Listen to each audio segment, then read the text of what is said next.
This is a Commodore News Update. This Commodore News Update for Monday, May 1st. I'm Dylan Lim. In softball, Maury Commodores fell to Indian River 5-0, while the boys' tennis team crushed Hickory 9-0. The baseball team destroyed Salem 6-0. The boys' soccer team had a loss against PA 2-1. Ali Jami scored the lone goal. Meanwhile, the girls' soccer team won 1-0. Star White scored in the 2 minutes into the second overtime. Now, here's Xavier Paler with the upcoming events. Thanks, Dylan. Today, 3 Commodore teams will be in action. The varsity tennis teams take on Salem. Boys here at Maury and girls at Salem. Game time is 3:30. Varsity softball is up against Princess Anne at 5. Tomorrow, varsity baseball will be going head-to-head with Green Run at 4. Both boys and girls varsity soccer teams will be competing against Hickory High at Powhatan Stadium. Game time for the girls is 5:15 and the boys is 7. Finally, the varsity softball takes on Hickory at 5:30. Back to you, Dylan. Thanks, Xavier. Now here's what's happening at MHS.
Just a reminder, AP testing begins this week with a full slate of tests.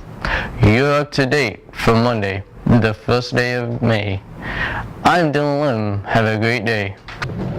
This has been a Commodore News Update.